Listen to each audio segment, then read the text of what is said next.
errors like what was made before, I am going to do a roll call. We want to confirm the quorum so that the minority member should not run to court that there was no quorum. Hello and welcome to Gospel Voice Library 1, the channel which provides you with the teaching, testimonies and video updates. The Parliament of Uganda has reached its maximum decision against the bill of LGBT decisions in Uganda. There's a need for a legislation to enhance offenses relating to homosexuality and clear provisions for charging, investigating, prosecuting, convicting and sentencing of offenders. The MPs amends 10 years for someone who is attempting to lesbianism and life imprisonment for someone who is guilty. Clause to be amended as proposed by the committee and amended by the Attorney General with the 10 years on attempted. Those in favor say and the contrary nay. The ayes have it. And this was a meant to promote the culture of Uganda so that every Western culture should also respect African culture. Our customs, our spirituality, and our traditions informs how we legislate. When a Western custom comes to this country and it is conflicting with ours is superior. So the African culture, the Ugandan culture is superior to any other customs that comes from out. So when we are legislating, I want us to legislate with that in mind, that we are here to promote our own culture. We have gone to some other countries. We also respect what they do there. And finally, the law was amended by 389 members of parliament as they were determined to say that there is no space for homosexuality in Uganda. We will have our morals, we will protect our children, and we are making this law, for ourselves, we are making this law for our children, we are making this law for the children of our children. This country will stand firm.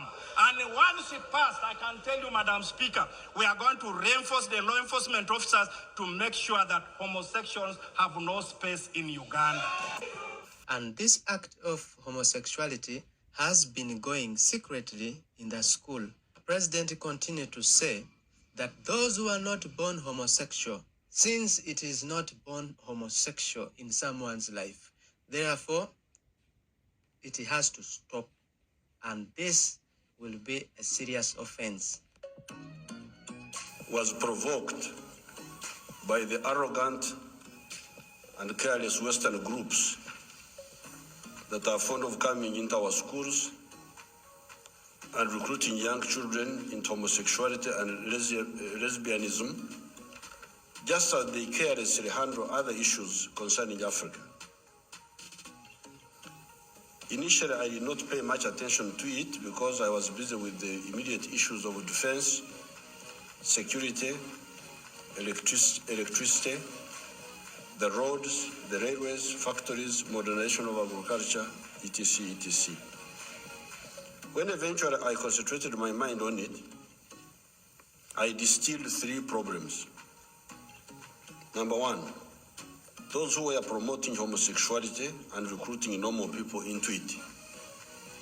Because apparently there were groups who were deliberately doing that, recruiting people who are not homosexual into homosexuality.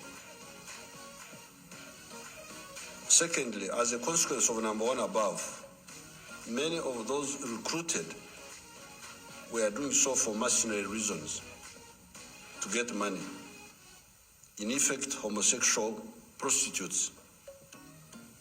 These mercenary homosexual prostitutes had to be punished, just like those who were recruiting them.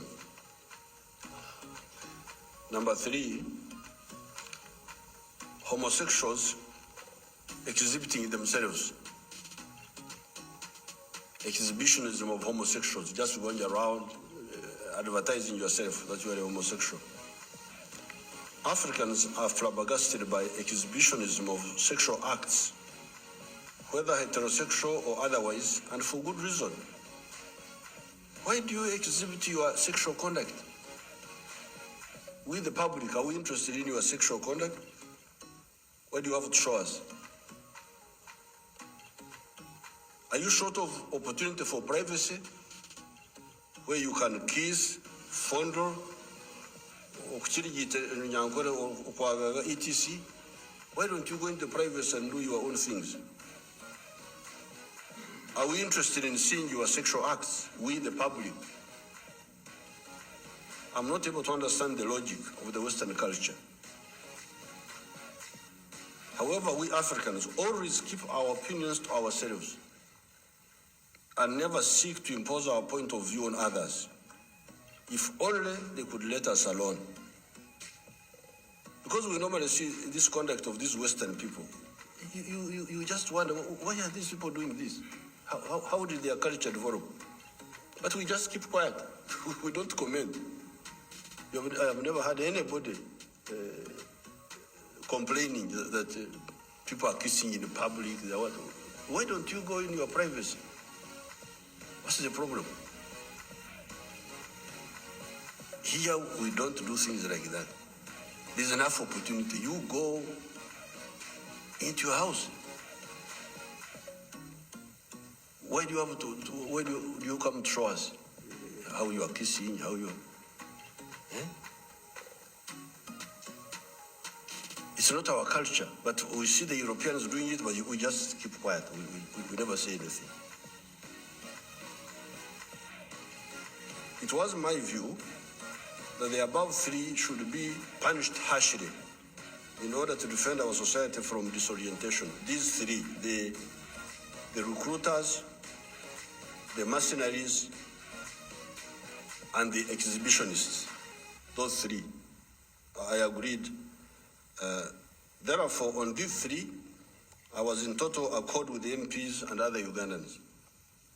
I had, however, a problem with category number 4, or what I thought was category number 4, those born homosexual. That's what I thought. I thought there were some people who were born homosexual. If somebody is born like that, are you right to punish him? And I quoted a number of examples. Albino, in my other statement, which I gave to the MPs, albinos, Nyamagoyes, different types of congenital or genetic problems. So that's why I had a problem. If somebody is like that, that's how he was born, are you right to punish him? Now, some of my people were not caring about this. We don't care. They are all the same. I said you are in danger. You can make a mistake. You can misuse your power. You have got power, yes, but you can misuse power. What if that's how? Because it's a very serious matter. Even now, I have not really fully understood it. That you can fail to be attracted to all these beautiful women here and elsewhere, and you are attracted by a man. That's a very serious matter.